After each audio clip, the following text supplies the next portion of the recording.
বলি করবে, আবু তালেব ভয়ে তার বাবার ধর্ম ত্যাগ করে দুনিয়া থেকে বিদায় নিয়েছে।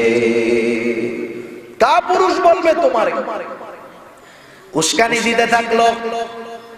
আবু জেহেল বলে, তুমি তোমার অবস্থান পরিষ্কার করে যাও, তুমি মানুষের সামনে বলো। এবার আবু তালেব ঘোষণা করলো, আমি আব্দুল মুত্তালিবের ধর্মের উপরেই আছি। রূহটা চলে গেল, মারা গেল। আল্লাহর নবীর অন্তরের ভিতরে বড় ব্যথা। নবী খুব ভালো মতো জানে, চাচা যতই সহযোগিতা করুক না কেন, ঈমান না আনার কারণে চাচার জাহান্নাম বাঁচানোর কোনো অধিকার আমি নবীর নাই।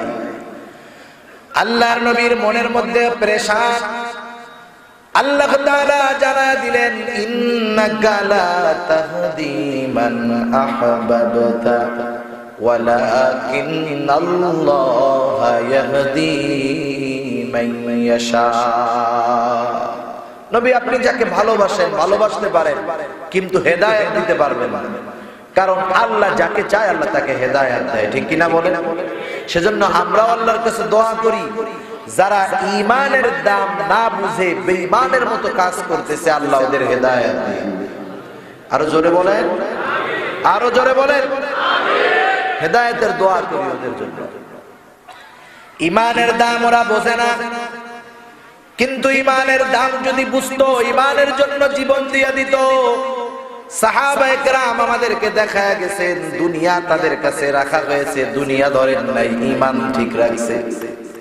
দুনিয়া লাথি মেরে ফালায়া দিছে, ঈমানকে ধারণ করেছে, জীবন দিতে তৈয়ার হয়েছে, তবু তারা ঈমান দিয়ে দেয় না। ফাসুবহানাল্লাযী লা ইহসা ইমতিনানুহু বিল লিসানি ওয়ালা বিল কলাম। ونشهد أن لا إله إلا الله وحده لا شريك له ونشهد أن سيدنا وسندنا وحبيبنا وطبيبنا وأولانا ومولانا محمد صلى الله تعالى عليه وعلى آله وأصحابه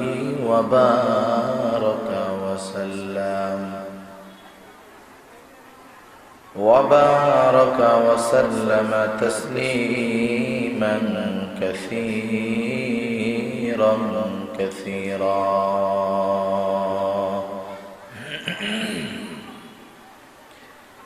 الذي أرسله الله تعالى ورسوله بالحق بشيرا ونذيرا وداعيا إلى الله بإذنه سراجا وقمرا منيرا.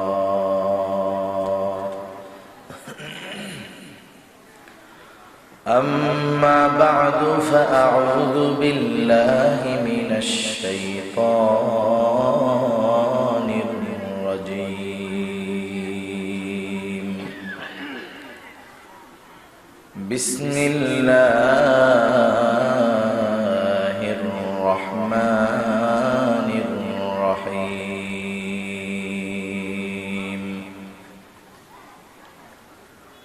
والذين آمنوا أشد حبا لله. وقال تعالى: النبي أولى بالمؤمنين من أنفسهم. صدق الله العلي العظيم وصدق رسوله النبي الكريم. ونحن على ذلك من الشاهدين والشاكرين، والحمد لله رب العالمين. سبحانك لا علم لنا إلا ما علمتنا إنك أنت العليم الحكيم আমরা সবাই মুহাব্বতের সাথে জবান খুলে দুরূদ শরীফ পাঠ করি। আল্লাহুম্মা সাল্লি আলা মুহাম্মাদিন ওয়া আলা আলি মুহাম্মাদ কামা সাল্লাইতা আলা ইব্রাহিম ওয়া আলা আলি ইব্রাহিম ইন্নাকা হামিদুম মাজিদ। اللهم بارك على محمد وعلى آل محمد كما باركت على إبراهيم وعلى آل إبراهيم إنك حميد مجيد। मोहम्मद ने आकर कुफ्र को मिटाया,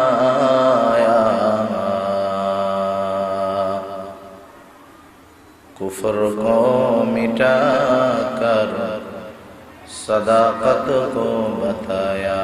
बलगल उला बिकमालिही कशफत दुजा बिजमालिही हसनत जमीउ खिसालिही सल्लु अलैहि व आलिही।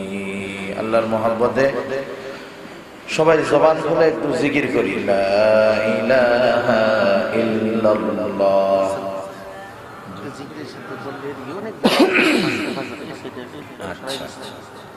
আমরা একটু মেহেরবানি করে এই জিকিরের সাথে সাথে আলোচনা শুরু হওয়ার পূর্বে একটু সবাই যদি একটু দ্বীনের মহব্বতে একটু আগে আগে একটু মিশে বসেন। এই কোনায় অনেক ফাঁকা জায়গা আছে, এদিকেও আছে, একটু আগায় বসলে ওইদিকে অনেক ভাই দাঁড়ায় আছে, এখন বসতেও সুবিধা হবে, আরো কিছু লোক বসতে পারবে।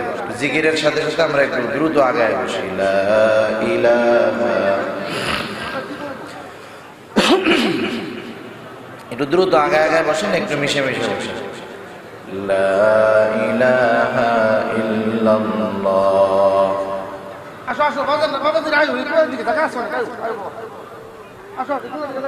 আসেন সবাই একটু আসেন, একটু আগায় আগায় বসেন।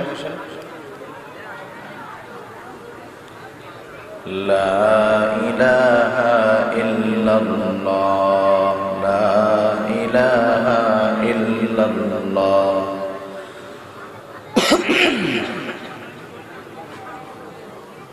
আসেন সবাই একটু আগে আগে বসেন, দ্রুত আসেন, একটু মিশে মিশে বসেন, আগে আগে বসেন। লা ইলাহা ইল্লাল্লাহ, লা ইলাহা ইল্লাল্লাহ।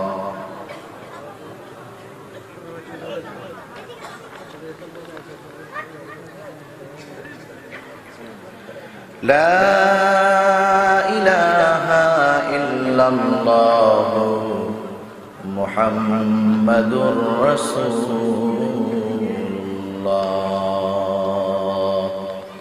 সাল্লাল্লাহু আলাইহি ওয়াসাল্লাম। আলহামদুলিল্লাহ, ঐতিহ্যবাহী ময়মনসিংহ জেলার অন্তর্গত ত্রিশাল থানাধীন ধলা বাজার বড় মসজিদ ব্যবসায়ী এবং এলাকাবাসীর উদ্যোগে আয়োজিত শাইখুল ইসলাম আল্লামা শাহ আহমদ শফি রহমাতুল্লাহি আলাইহির স্মরণে ইসলাহি বয়ান ও দোয়ার মাহফিলের সম্মানিত শ্রদ্ধেয় সভাপতি, আমন্ত্রিত উলামায়ে কেরাম, সামনে উপস্থিত মুরব্বিয়ানে কেরাম, সমবয়সী যুবক বন্ধু, স্নেহের ছোট ভাই এবং পর্দার অন্তরালে অবস্থানরত সম্মানিত শ্রদ্ধেয়া মা ও বোন, দয়াময় আল্লাহ রাব্বুল আলামিনের দরবারে অগণিত শুকর যে মহান মালিক আমাদের হায়াতে বরকত দিয়ে সুস্থ রেখে এতক্ষণ পর্যন্ত হযরতুল আল্লাম মাওলানা মুফতি হামায়েতুল ইসলাম সাহেব হাফিজাহুল্লাহ হযরতের জবান থেকে বহুত দামি কথা আপনারা শ্রবণ করতেছিলেন। আমিও কিছু দ্বীনি কথা আপনাদের সাথে মুযাকারা করার লক্ষ্যে মহান আল্লাহ তাআলার তৌফিকে সুস্থ অবস্থায় এখানে আসতে পেরেছি। যে আল্লাহ সুবহানাহু ওয়া তাআলা আমাদেরকে এমন একটি মোবারক মজলিসে আসার, বসার, দ্বীনি আলোচনা শ্রবণ এবং করবার সুযোগ করে দিলেন, সেই মহান মনিবকে খুশি করার জন্য মহব্বতের সাথে জবান খুলে অন্তর থেকে আমরা একবার কালিমাতুশ শুকর পাঠ করি, আলহামদুলিল্লাহ। অগণিত দুরূদ ও সালাম সাইয়্যিদুল আম্বিয়া, আশরাফুল আম্বিয়া, খাতামুল আম্বিয়া, বিশ্ব নবী, শেষ নবী, শ্রেষ্ঠ নবী মুহাম্মদুর রাসূলুল্লাহ সাল্লাল্লাহু আলাইহি ওয়াসাল্লামের প্রতি। আল্লাহ তাআলা আমাদেরকে এখানে আসার জন্য কবুল করেছেন, তাই আমরা আসতে পেরেছি। কি বলেন? আল্লাহ তাআলা যদি তৌফিক না দিতেন আমরা এখানে আসতে পারতাম না। আজকে গোটা দুনিয়ার মানুষ এক অদৃশ্য ভাইরাসের ভয়ে, কত এলাকার মানুষ তো ঘর থেকেই বাইর হয় না, আছে না নাই? নাস্তিকেরা তো অদৃশ্য বিষয়ের উপরে বিশ্বাসী আনতে চায় না, অথচ খালি চোখে করোনা ভাইরাস দেখা যায় না, কিন্তু এর ভয়ে ওরা অস্থির।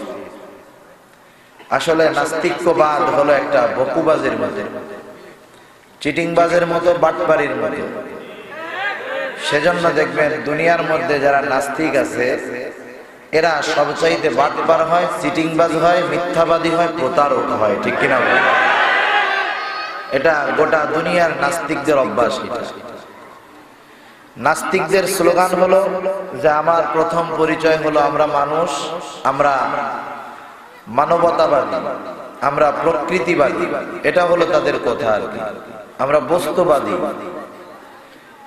এই নাস্তিকেরা এক এক সময় তাদের পরিচয় এক এক রকম দেয়। কারণ কি? কারণ হলো যে তার নিজের পরিচয়কে অস্বীকার করে সে তো পরিচয়হীন হবে, এটা স্বাভাবিক ব্যাপার। ঠিক কিনা বলেন? এজন্য ও কোনো সময় শান্তি পায় না। ও চিন্তা করে আমি কেমনে আসলাম, কি হবে না হবে, অশান্তি। যেহেতু তার জীবনের কোনো ধারাবাহিকতা নাই, জীবনের কোনো নীতিমালা নাই, জীবনের মধ্যে কোনো অনুশাসন নাই, যার কারণে ওর আচরণ কখনো কুকুরের মতো, কখনো শুয়ারের মতো, বিভিন্ন প্রাণীর মতো আচরণ করে, সব সময় টেনশনের মধ্যে থাকে। কারণ ওর তো কোনো নির্দিষ্ট গন্তব্য নাই। ও বলে মরে যাব, মাটির সাথে মিশে যাব। ঠিক কিনা বলেন? আর আমরা তো ইমানদার, আল্লাহ তাআলা মহব্বত করে ভালোবেসে ইমানের মতো দৌলত আল্লাহ তাআলা দান করেছেন। ইমান আনার পরে আমাদের একটা গন্তব্য আছে, আমাদের জীবনের একটা নীতিমালা আছে। ঠিক কিনা? আমরা কি করব, কি করতে পারবো না, কি খাবো, কি খাইতে পারবো না, কোথায় যাব, কোথায় যাইতে পারবো না, বলেন তো ইসলাম এই দিক নির্দেশনা আমাদেরকে দিয়েছে কি দেয় নাই? সেজন্য আমাদের জীবনের একটা এইম আছে, লক্ষ্য আছে। যার লক্ষ্য নাই, যেমন নদীর মধ্যে যদি আপনি হালবিহীন পালবিহীন নৌকা ছেড়ে দেন, ওই নৌকা কোন দিকে যাবে ঠিক নাই। কিন্তু আপনার নৌকার যদি হাল থাকে, পাল থাকে, স্রোতের প্রতিকূল হোক আর স্রোতের অনুকূলে হোক, প্রতিকূলে হলে দ্রুত পৌঁছাবে, দেরিতে পৌঁছাবে। আর যদি স্রোত তার পক্ষে থাকে, অনুকূলে থাকে, দ্রুত পৌঁছাবে। কিন্তু লক্ষ্য ঠিক থাকলে আগে অথবা পরে গন্তব্যে পৌঁছানো যাবে। ঠিক কিনা বলেন? আপনি এখান থেকে ত্রিশাল যাবেন, আপনি যদি চান বাসে যাইতে পারবেন, সাইকেলে যেতে পারবেন, সিএনজিতে যেতে পারবেন। লক্ষ্য যদি ঠিক থাকে আগে অথবা পরে গন্তব্যে পৌঁছানো যায়। কিন্তু নাস্তিকদের কোনো গন্তব্য নাই, আছে নাকি? গন্তব্য নাই। আমাদের একটা গন্তব্য আছে। দুনিয়া থেকে আমরা যখন চলে যাব আমাদের মঞ্জিল হবে কবর। এরপরে আমাদের মূল গন্তব্য হলো আল্লাহ তাআলার জান্নাত। ঠিক কিনা? আমরা সবাই জান্নাতে যেতে চাই না? যে বেঈমান ওলামায়ে কেরামের বিরোধিতা করতেছে, কুফুরের পক্ষ নিয়ে ঈমানের বিপক্ষে দাঁড়ায় গেছে, এইরকম মুনাফিক মার্কা মুসলমান আমাদের দেশে আছে নাকি? আগে তো এত আছে টের পাই নাই, ইদানিং বুঝতে পারতেছি যে কত আছে, ঠিক কিনা? ওরাও দেখবেন আপনি আমি নামাজ পড়ি তাতে কি, সুন্নাতের উপরে চলি কি, ওদের কথায় মনে হয় আমরা মনে হয় জান্নাতেই যেতে পারবো না। ওদের কথায় মনে হয় এই সারা দেশের ওলামায়ে কেরাম, সারা দুনিয়ার ওলামায়ে কেরাম 14 বছর, কেউ 20 বছর পড়াশোনার পরে, কেউ বা 50 বছর শুধু পড়ানোর উপরেই আছে কোরআন হাদিস। এই সমস্ত লোকগুলা কোরআনের ব্যাখ্যা বোঝে না, অথচ যেই লোকটা প্রস্রাব করে পানি নেয় না, দোয়ায় কুনুত পড়তে গেলে প্রস্রাব করে দিবে, ও কোরআন হাদিসের তাফসীর করে। এমন সিটিং বাস আছে না নাই? উল্টা বুঝাইতে চায় যে হুজুররা, দাড়িওয়ালারা, ওলামায়ে কেরাম এরা তাফসীর বোঝে না, আমরা খুব ভালো বুঝতে পারছি। দেখেন ওই লোকগুলাও নিজেরা জান্নাতে যেতে চায়, কিন্তু জান্নাতে যেতে কি প্রয়োজন? জান্নাতে যেতে হলে অপরিহার্য যেই জিনিসটা প্রয়োজন সেটার নাম হলো ঈমান। সেটার নাম কি? জোরে বলেন। ঈমান। ঈমানবিহীন জান্নাতে যাওয়া যাবে না। ঈমান তো লাগবেই লাগবে। কেউ যদি শাস্তিবিহীন বিনা হিসাবে জান্নাতে যেতে চায়, তাহলে ঈমানের সাথে তার নেক আমল, আমলে সালেহ প্রয়োজন। যেমন আল্লাহ তাআলা কোরআনুল কারীমের মধ্যে বলেন, আমানু ওয়া আমিলুস সালিহাতি কানাত লাহুম জান্নাতুল ফিরদাউসি নুজুলা। আল্লাহ রাব্বুল আলামিন বলেন, নিশ্চয়ই যারা ঈমান আনে ও আমলে সালেহ করে তাদের ঠিকানা হলো জান্নাতুল ফিরদাউস। তারা হবে জান্নাতুল ফিরদাউসের মেহমান, তাদের জন্য হলো জান্নাতুল ফেরদাউস। আল্লাহ রাব্বুল আলামিন জান্নাতুল ফেরদাউস পাওয়ার জন্য দুইটা শর্তের কথা বললেন। এক নম্বরে বললেন ঈমান, 2 নম্বরে বললেন আমলে সালেহ। আমল যদি কারো বদ আমল হয়, কিন্তু সেই লোকটা যদি কোনো মতে ঈমান নিয়ে মারা যেতে পারে, ঈমানের বদৌলতে পাপ কাজ করার কারণে শাস্তি ভোগ করার পরেও ঈমানের বদৌলতে একটা সময় সে জান্নাতে যেতে পারবে। কিন্তু যদি ঈমান না থাকে, দুনিয়া ভরা ভালো কাজ, এই ভালো কাজের দাম আল্লাহর কাছে আছে? এটার ভলিউমটা একটু কমান, ভিতরেরটা একটু কমান, এমনি সুন্দর হইতেছে মাশাআল্লাহ। একজন মানুষের অনেক ভালো কাজ আছে কিন্তু ঈমান নাই। এই কারণে দুনিয়ার মধ্যে খেয়াল কইরা দেখবেন, কাফেররা যদিও অনেক সম্পদের মালিক, টাকা পয়সার মালিক, যেই মানুষগুলা বেনামাজি দেখবেন এরা টাকার মালিক, বড় বাড়ির মালিক। কারণ হলো আল্লাহ তারা দুনিয়ার মধ্যে যেই ভালো কাজগুলা করে, দুনিয়ার মধ্যেই আল্লাহ তাআলা তাদের ভালো কাজের প্রতিদান দিয়ে দেন। তাদের ঈমান না থাকার কারণে পরকালে তাদের ভালো কাজ কোনো কাজে লাগবে না।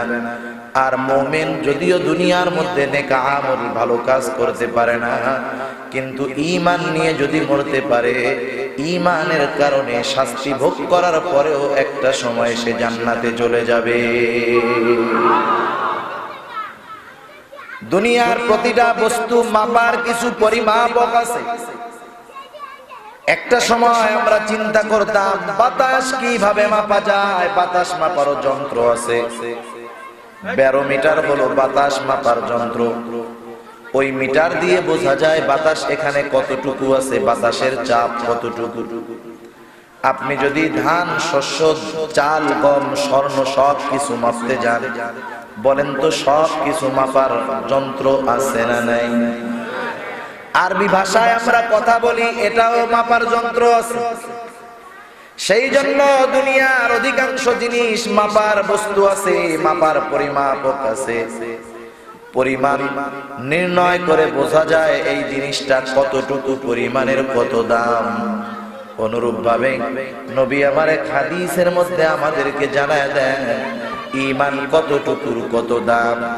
মুসলিম শরীফের বর্ণনা, নবী আমার বলেন, যেই লোকটার অন্তরের ভিতরে জবের দানা পরিমাণ কল্যাণ নিহিত আছে, অর্থাৎ ঈমান আছে, এই লোকটা যখন কিয়ামতের ময়দানে ওই জবের দানা পরিমাণ ঈমান নিয়ে আল্লাহর সামনে উপস্থিত হবে, ওই লোকটা যদি দুনিয়ায় বদআমল করে থাকে, আল্লাহ তাআলার কাছে ওই জবের দানা পরিমাণ ইমানের এত দাম, এত দাম। ওই লোকটা যদি পাপের কারণে জাহান্নামীও হয়, ওই জবের দানা পরিমাণ ইমানের কারণে একটা সময় সে জান্নাতের মালিক হয়ে যাবে। এরপরে নবী আমার বলেন, যেই লোকটার অন্তরের ভিতরে গমের দানা পরিমাণ কল্যাণ নিহিত আছে, অর্থাৎ ঈমান আছে, ওই লোকটা যদি পাপীও হয়, পাপের কারণে যদি জাহান্নামীও হয়, আল্লাহ তাআলার কাছে ওই গমের দানা পরিমাণ ঈমানের এত দাম, এত দাম। আল্লাহ তাআলা ওই গমের দানা পরিমাণ ঈমানের বদৌলতে একটা সময় তাকে জাহান্নাম থেকে জান্নাতের মালিক বানায়া দিবে। এরপরে নবী আমার আরো আজীব কথা বলেন।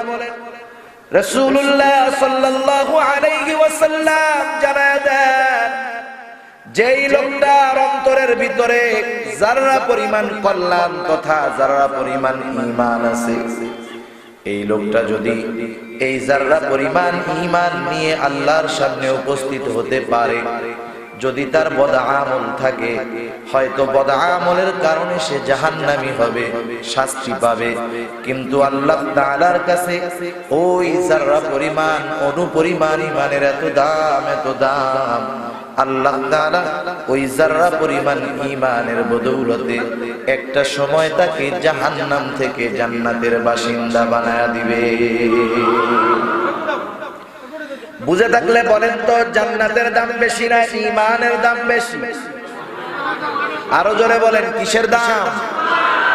ঈমানের দাম বেশি। যারা বুদ্ধিমান মানুষ তারা টার্গেট করে কেমন করে দামিটাকে হাতে নেওয়া যায়, ঠিক কিনা বলেন? এক বাদশার স্ত্রী হলো 4টা। একদিন বাদশার মন মেজাজ খুব ভালো। বাদশার সামনে 4 জন স্ত্রী দাঁড়ায় আছে। বাদশা এবার স্ত্রীদেরকে বলতেছে, ও আমার প্রাণের স্ত্রীরা, আজকে আমার মনটা ভালো, তোমাদেরকে আজকে আমি একটা অফার দিতে চাই। আমার পক্ষ থেকে অফার হলো, তোমাদের যার যা মন চায় সে সেইটার সাথে দাঁড়াবা, সেটা ধরবা, আমি তোমাকে সেইটা প্রদান করে দিব। একজন চলে গেছে স্বর্ণের কাছে, স্বর্ণ গিয়া হাত দিয়া ধরছে, বলে আমার স্বর্ণ প্রিয়, স্বর্ণ চাই। একজন গিয়া দাঁড়াইছে রূপার কাছে, হীরার কাছে, বলে আমি হীরা চাই। আর একজন দাঁড়াইছে পান্নার কাছে, বলে আমি পান্না চাই। আর একজন দাঁড়ায় আছে বাদশার পাশে, সে নড়ে না। বাদশা এবার জিজ্ঞাসা করে, কি ব্যাপার, বোকা নাকি তুমি? ও গেল হীরার কাছে, ও গেল স্বর্ণের কাছে, ও গেল পান্নার কাছে, দামি দামি সম্পদের মালিক হয়ে গেল, তুমি দাঁড়ায় আছো কেন? এইজন বাকি 3 জন টিটকারি করে বলে, ওর মাথায় গিলু নাই তাই দাঁড়ায় আছে। বাদশা এবার বলে, দাঁড়া, ওরে জিজ্ঞাসা করি ও কেন দাঁড়ায় আছে। এবার যে বাদশার পাশে দাঁড়ায় আছে বলে, ও বাদশাহ, ওর হীরা প্রয়োজন, হীরার কাছে গিয়া দাঁড়িয়েছে, স্বর্ণ প্রয়োজন, স্বর্ণর কাছে গিয়ে দাঁড়িয়েছে, ওর চুনি পান্না দামি পাথরের প্রয়োজন, তার কাছে দাঁড়াইছে। আমার অত কিছুর প্রয়োজন নাই, আমার প্রয়োজন আপনি বাদশাকে। আপনি বাদশাকে যদি আমি পেয়ে যাই, সবকিছু অটোমেটিক আমার হয়ে যাবে। যে যেটার দাম বোঝে সে সেইটার কাছে যায়, ঠিক কিনা বলেন? আমাদের দেশের অধিকাংশ মানুষ ঈমানের দাম বোঝে না। ঈমানের দাম যদি বুঝতো, ঈমান রক্ষা করার জন্য দুনিয়ার সব কিছু ত্যাগ করতো, ঠিক কিনা বলেন? বরং এদেরকে আপনি পায়ে ধরেও ঈমানের দাম বোঝাতে পারবেন না। ওরা পারলে আমারে আপনারে ঘুষাইয়া গাড় মটকাইয়া বেঈমান হবে, ঠিক কিনা বলেন? আমরা ওদেরকে বলি তোমরা সিরাতে মুস্তাকিমের পথে আসো, ওরা বলে তোদের ঘাড় মটকাইয়া আমরা শয়তানের পথে যাব। এখন কেউ যদি নিজের থেকে জাহান্নামে যেতে চায়, উলামায়ে কেরামের দায়িত্ব হলো আল্লাহ প্রদত্ত কথাগুলা, নবীর যেই দায়িত্ব, উলামায়ে কেরাম আম্বিয়া আলাইহিস সালামের ওয়ারিস, সেই হিসাবে নবীর কথা, আল্লাহর কথাগুলো তাদের কাছে পৌঁছায় দেওয়া, ঠিক কিনা বলেন? দুনিয়াতে এই টেন্ডার আল্লাহ কেউরে দেন নাই যে আমি জান্নাতে নিতে পারবো, জাহান্নামে পাঠায় দিতে পারবো। যদিও বাংলাদেশের কিছু পীর সাহেব আছে এই টেন্ডারবাজি নিয়ে ঘুরে, আছে না নাই? আমার কাছে মুরিদ হও, জান্নাত তোমার জন্য বাজে, নামাজ রোজা না পড়লেও কোনো অসুবিধা নাই।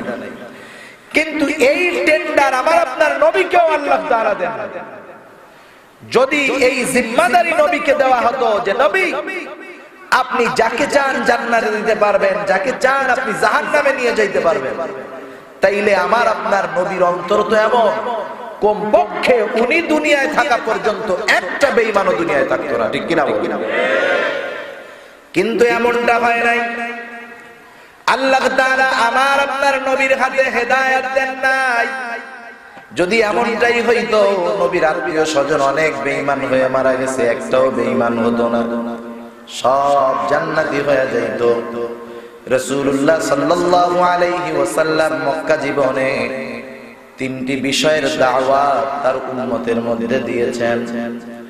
রাসূলুল্লাহ সাল্লাল্লাহু আলাইহি ওয়াসাল্লাম এমন নয়, আমি যেমন আপনাদের এখানে কোনদিন আসি নাই, আজকে হঠাৎ করে আসলাম, আসার পরেই আপনাদের সামনে ওয়াজ নসিহত করতেছি। নবী হঠাৎ করে কোন কওমের মাঝে গিয়াই দ্বীন প্রচার করেন নাই। আল্লাহর নবী সর্বপ্রথম যেই এলাকায় দ্বীন প্রচার শুরু করেছেন, ওই এলাকার মানুষের মাঝে তিনি জীবনের 40টা বছর অতিবাহিত করেছেন। যাদের মাঝে তিনি দাওয়াত দিয়েছেন তাদের মাঝে অবস্থান কত বছর? 40 বছর। একটা মানুষ সম্পর্কে খুব ভালো মতো জানতে 40 বছর লাগে? 2-4 মাসেই এর খুব ভালো মতো জানা যায় যে ওর আখলাক কেমন, ওর চরিত্র কেমন, লোভ কেমন, সব বোঝা যায়। অথচ রাসূলুল্লাহ সাল্লাল্লাহু আলাইহি ওয়াসাল্লাম তাদের মাঝে অবস্থান করেছেন 40 বছর। আমার আপনার নবী মাত্র 20 বছর বয়স। 20 বছর বয়সে মক্কার কুরাইশ কাফেররা আমার আপনার নবীকে উপাধি দিয়ে দিয়েছে আল আমিন। বিশ্বস্ততার উপাধি আমার আপনার নবী পেয়ে গেছেন। শুধু তাই নয়, আমার আপনার নবীর যৌবন ছিল পুত পবিত্র একটা যৌবন। আমার আপনার নবী ছিলেন সবচাইতে সেরা আমানতদার। আমার আপনার নবী কোনদিন একটা মিথ্যা কথা বলেন নাই। যদিও নবী যখন নবুয়তি পাইলেন, কাফেরদেরকে তাওহীদের দিকে আহ্বান করলেন। মক্কার কুরাইশেরা বিরোধিতা করেছে ঠিক, কিন্তু এই কথা বলতে পারে নাই, মুহাম্মদ তুমি এখন দাওয়াত দাও, তুমি তো জীবনে একটা মিথ্যা কথা বলেছো। এই কথা বলতে পারে নাই যে মুহাম্মদ কোনদিন মিথ্যা কথা বলেছে। আল্লাহর নবীর চরিত্রের ব্যাপারে কোনদিন তারা সূচের আগায় পানি উঠলে যতটুকু পানি হবে এতটুকু পরিমাণও আমার আপনার নবীর চরিত্রের ব্যাপারে বলতে পারে নাই। কারণ আমার আপনার নবীর চরিত্র ছিল পুত পবিত্র চরিত্র। আমার আপনার নবী ছিলেন সেরা আমানতদার। আমার আপনার নবী ছিলেন সত্যবাদী, কোনদিন মিথ্যা কথা বলেন নাই। আমার আপনার নবী কাউকে কোনদিন জবান দিয়া কষ্ট দেন নাই। এই মানুষটা যখন 40 বছর বয়স হওয়ার পর আল্লাহর আদেশে যখন নিজের কাছের লোকদের মধ্যে দাওয়াত দিলেন যে তোমরা বলো লা ইলাহা ইল্লাল্লাহ তুফলিহুন, সফল হয়ে যাইবা, এই দাওয়াত দেওয়ার সাথে সাথে যেই মানুষগুলা আমার আপনার নবীর চরিত্রের ব্যাপারে সার্টিফিকেট দিল, সেই মানুষগুলাই নবীর বড় দুশমন হয়ে গেল। বলেন তো 40 বছর আগে, নবীজির 40 বছর বয়স হওয়ার আগে আল্লাহর নবী তাদের জন্য যতটুকু উপকার করেছেন, নবুয়তি পাওয়ার পরে অগণিত গুণ বেশি উপকার করতে চেয়েছেন, ঠিক কিনা বলেন? কারণ 40 বছর আগে নবী তাদেরকে জান্নাতের পথে ডাকেন নাই, জাহান্নাম থেকে ফেরানোর চেষ্টা করেন নাই। কিন্তু 40 বছর বয়সে আমার আপনার নবী তাদেরকে জান্নাতের পথে ডাকলেন, জাহান্নামের পথ থেকে ফিরাইতে চাইলেন। দুনিয়ার নিয়মটাই এমন, আপনি যখন কাউকে বড় উপকার করবেন, অধিকাংশ ক্ষেত্রেই দেখা যাবে যার উপকার করলেন সে আপনার বড় ক্ষতি করে দিবে।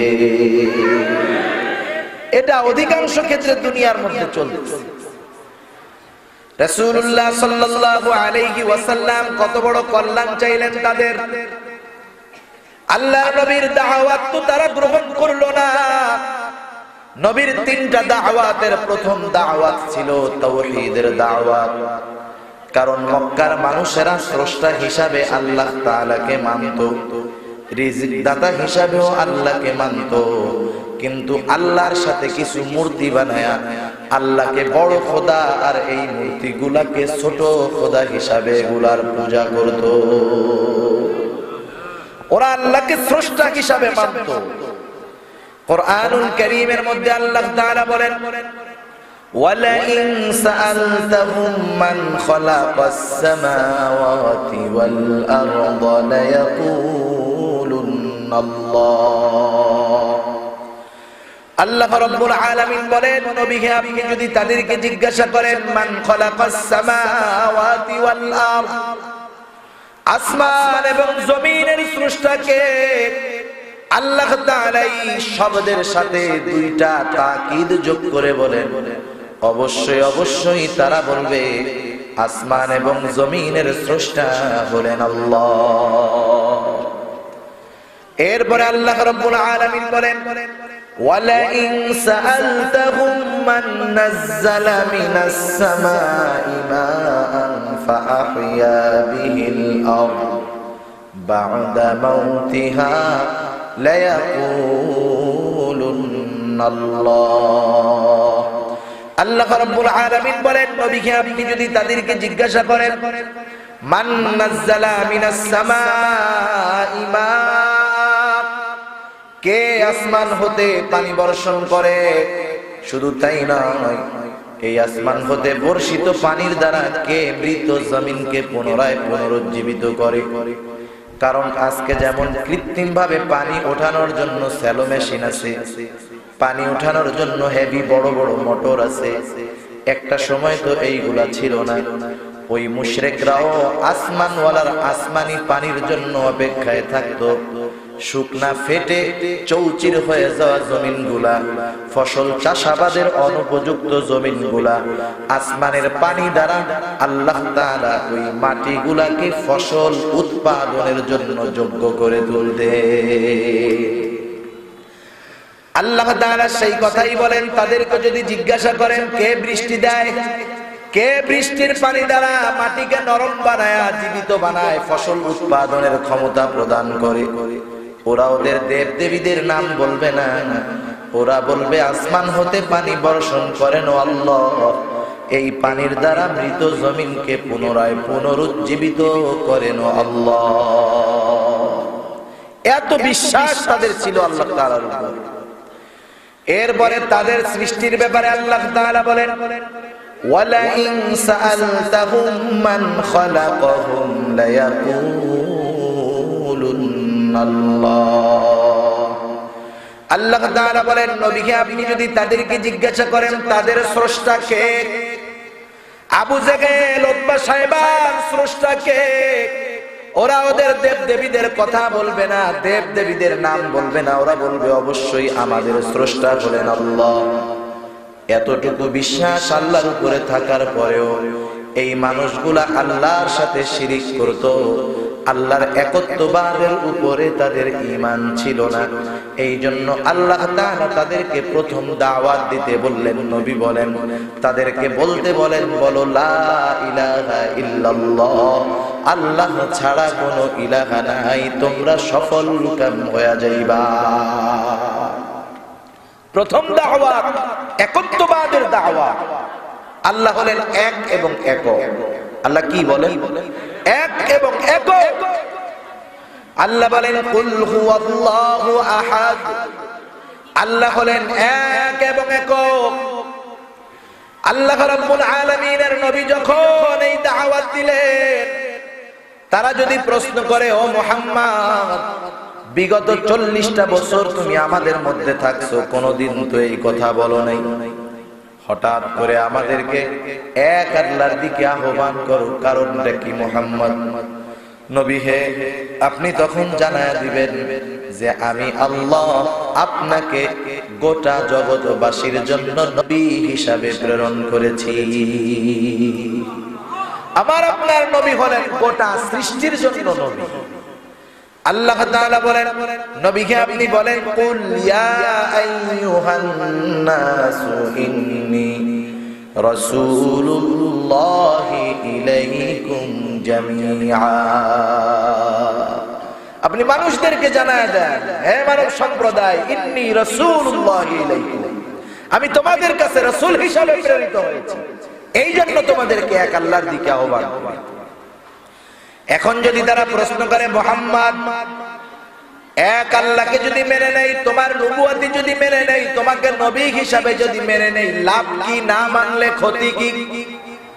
আল্লাহ তাআলা এবার দিলেন তৃতীয় বিষয়ের দাওয়াত, আপনি তাদেরকে দিয়ে দিবেন। তারা যদি আল্লাহকে এক বলে স্বীকার করে নেন, আপনাকে যদি নবী বলে মেনে নেয়, আখিরাতে তাদের ঠিকানা হবে জান্নাত। আর যদি আমাকে এক না মানে, আপনাকে যদি নবী না মানে, আখিরাতে তাদের ঠিকানা হলো জাহান্নাম। এতটুকু কথার দাওয়াত আল্লাহর নবী দিলেন 13টা বছর। নবী যখন প্রাথমিক দিকে দাওয়াত দিলেন, কাফেরেরা দাওয়াত গ্রহণ তো করেই না, বরং আমার আপনার নবীকে কতভাবে অত্যাচার, কতভাবে কষ্ট দিয়েছে। সিরাতের কিতাব সামনে নিয়ে যদি কেউ সেগুলা পড়ে, পাথর হৃদয়ের মানুষেরও চোখ দিয়া টপ টপ করে পানি পড়তে থাকবে। কত কষ্ট দেওয়া হয়েছে তাদের। সেজন্য দ্বীনি কাজে সবচাইতে কঠিন অবস্থার মুখোমুখি হয় আম্বিয়া আলাইহিস সালাম। রাসূলুল্লাহ সাল্লাল্লাহু আলাইহি ওয়াসাল্লাম বলেন, আশাদ্দুন নাসি বালা আল আম্বিয়া সুম্মাল আমসালু ফাল আমসাল। সবচাইতে কঠিন পরীক্ষার মুখোমুখি হয় আম্বিয়া আলাইহিস সালাম, এরপরে তার পরবর্তীরা, এরপরে পরবর্তীরা, এভাবে আস্তে আস্তে কমতে থাকে। ঈমানের আলোকে আল্লাহ তাআলা বান্দার জন্য পরীক্ষা দেন।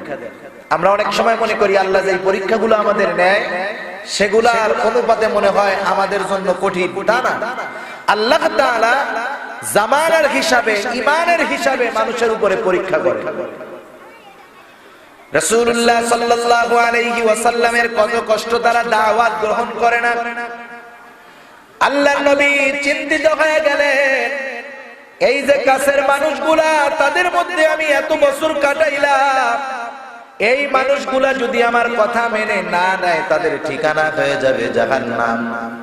মানুষেরা নবীর কথায় ঈমান আনে না, নবী চিন্তিত। আল্লাহর নবী আরো চিন্তা করেন, না জানি আমি দাওয়াত দিতেছি কোনো ত্রুটি হয় কিনা। তারা ঈমান আনে না। আমার আপনার নবী তাদের চিন্তায় খাওয়া কমায় দিয়েছেন, ঘুম কমে গেছে, পেরেশান। আল্লাহর নবী আপ্রাণ চেষ্টা করতেছেন তারা জানি ঈমান আনে। কঠোর পরিশ্রম আর চিন্তা, এই দুইটার কারণে আল্লাহর নবীর অবস্থা এমন, তিনি অসুস্থ হয়ে গেছেন। আল্লাহ তাআলা ওহী নাযিল করলেন। আল্লাহ তাআলা জিবরাইল আমিনের মাধ্যমে আমার আপনার নবীর কাছে ওহী প্রেরণ করলেন। আল্লাহ বলেন, লাআল্লাকা বাখিউন নাফসাকা আল্লা ইয়াকুনু মুমিনিন। নবী, আপনি কেন নিজেকে নিজে নিঃশেষ করে দেন? ওরা ঈমান না আনার কারণে। আবু জাহেল, উতবা সাহেবা ঈমান আনে না, এই জন্য আপনি এত টেনশনে নিজের নিজে শেষ করে দিতেছেন কেন? আপনি শুনে নেন, ইন্না শাআনুনাজ্জিল আলাইহিম মিনাস সামাই আয়াতান ফাযাল্লাত আ'নাকুহুম লাহা খাদিঈন। আমি আল্লাহ যদি চাইতাম, আসমান হতে এমন নিদর্শন নাজিল করতে পারতাম। আমি আল্লাহ যদি সেই নিদর্শন নাজিল করতাম, তাদের চিবুক নিচা হয়ে যেত, গর্দান নিচু হয়ে যেত। তার মানে আপনার সাথে নিদর্শন নাজিল করলে তারা ঈমান আনতে বাধ্য হতো। মুফাসসিরিনে কেরাম লিখেন, আল্লাহ তাআলা যদি চাইতেন, আমার আপনার নবীর দুই পাশে দুইজন ফেরেশতা পাঠায়া দিতে পারতেন। এক একজন ফেরেশতা, সে যদি তার সূরতে থাকে, কত সুবিশাল এক একজন ফেরেশতা। সারা দুনিয়ার পানি যদি একজন ফেরেশতার মাথার মধ্যে ঢেলে দেওয়া হয়, পা পর্যন্ত আসবে না। এইরকম দুইজন ফেরেশতা যদি দুই পাশে থাকে, দুই ফেরেশতার হাতে যদি দুইটা লাঠি থাকতো, ওই অবস্থায় যদি আমার আপনার নবী মক্কাবাসীর সামনে গিয়া বলতেন, এ মক্কাবাসী কুরাইশেরা বলো লা ইলাহা ইল্লাল্লাহ, বলেন তো মক্কাবাসী দুই পাশে বিশাল আকৃতির দুইজন ফেরেশতা দেখার পরে আল্লাহর নবীর উপরে অত্যাচার করতো নাকি ভয়ে ঈমান আনতো? তখন আবু জেহেল কিন্তু কি বলো মোহাম্মদ 1 কোটি বার লা ইলাহা ইল্লাল্লাহ, ভয়ের ঠেলা ঈমান আনতো। আল্লাহ তাআলা সেই কথা নবীকে জানায়া দেন, নবী হে, আমি আল্লাহ যদি চাইতাম এমন নিদর্শন নাজিল করতে পারতাম, ওরা ঈমান আনতে বাধ্য হতো। পয়গম্বর আপনি সেই জন্য চিন্তা করবেন না, আপনার কাজ হলো আমি আল্লাহর কথাগুলা তাদের কাছে পৌঁছায়া দেওয়া। হেদায়েত দেওয়া না দেওয়ার দায়িত্ব আপনার নয়, হেদায়েত দেওয়ার মালিক হলাম আমি আল্লাহ। নবী আলাইহিস সালামের উপরে দায়িত্ব ছিল দাওয়াত পৌঁছায়া দেওয়া। ওরা মানে নাই, নবীর উপরে অত্যাচার করেছে, ঠিক কিনা বলেন? যারা নবীর ওয়ারিস আমরা দাবি করি, সেই দাওয়াত যখন আমরা আমাদের কওমের কাছে, আমাদের বন্ধুদের কাছে, আত্মীয়র কাছে, কাছের লোকের কাছে ওই কথাগুলা যখন আবার পৌঁছায়া দেয়, আফসোসের সাথে বলতে হয় মুসলমানের লেবাসে কিছু মুনাফিক উলামায়ে কেরামের মুখে জুতা দিয়া বাড়ি মারতে যায়। মনে রাখতে হবে, উলামায়ে কেরামের সাথে বেয়াদবির শেষ ফল হলো বেঈমান হয়ে মরণ। কোন সন্দেহ নাই, যদি তাওবা না করে, ক্ষমা যদি না চায়, ওই অবস্থার উপরে যদি থাকে, ও ঈমানবিহীন মরবেই মরবে। হুসাইন আহমদ মাদানী রহমাতুল্লাহি আলাইহি, নাম শুনছেন আপনারা? হুসাইন আহমদ মাদানী রহমাতুল্লাহি আলাইহি আমাদের বাংলাদেশে হযরতের অনেক আনাগোনা ছিল। উনি আসছেন হবিগঞ্জ জেলার নবীগঞ্জ থানায়, এক প্রোগ্রামে উনি বক্তৃতা দিচ্ছেন। ইন্টারনেটের কল্যাণে অনেকেই হয়তো হুসাইন আহমদ মাদানী রহমাতুল্লাহি আলাইহির চেহারা দেখছেন। হযরতের কপালে কালো কালো দাগ হয়ে গেছে, কালো দাগ। বক্তৃতা শেষ করে হুসাইন আহমদ মাদানী রহমাতুল্লাহি আলাইহি নামতেছে।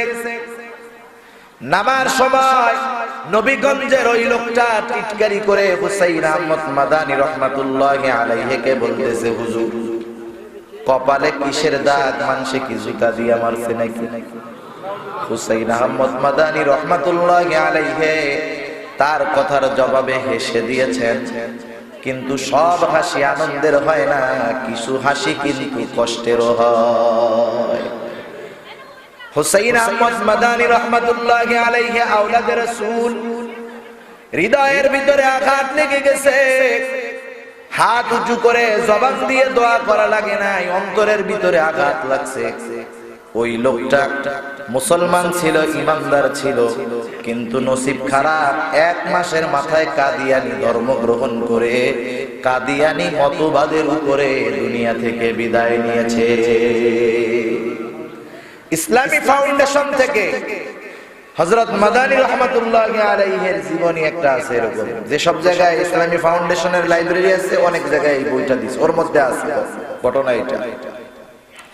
সেজন্য উলামায়ে কেরামের সাথে বেয়াদবি ঈমানবিহীন মৃত্যুর আলামত, ঠিক কিনা বলেন? তোমরা জুতা দিয়া বাউড়াইতে চাও, উলামায়ে কেরামের সম্মান কমাতে পারবা না। তোমরা যতই বেইজ্জতি করো, সম্মান কমাতে পারবা না, কারণ উলামায়ে কেরামের ইজ্জত দিয়েছেন আল্লাহ।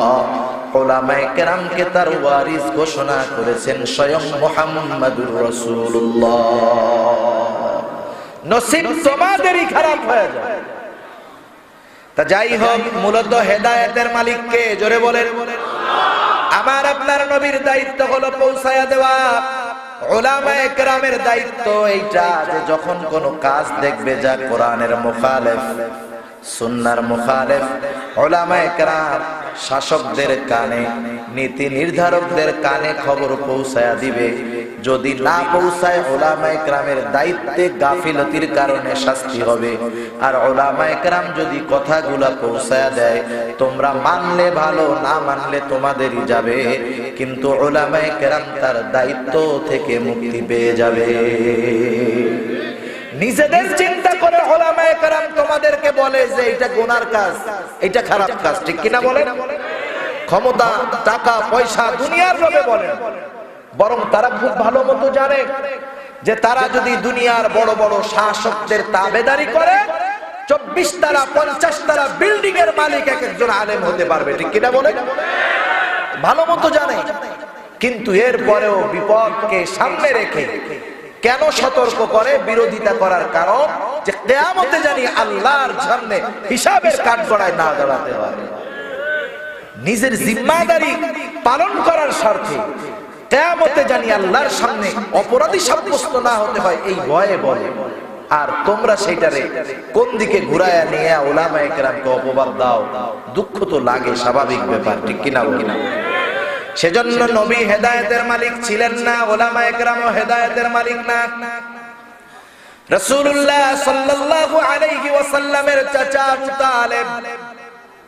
আবু তালেব যখন মরণাপন্ন অবস্থায়, একেবারে অন্তিম সময়, রাসূলুল্লাহ সাল্লাল্লাহু আলাইহি ওয়াসাল্লাম কামনা করতেছেন, আহারে চাচা যদি শুধু বলতো লা ইলাহা ইল্লাল্লাহ, তাহলে তো কাজ হয়ে যাইত।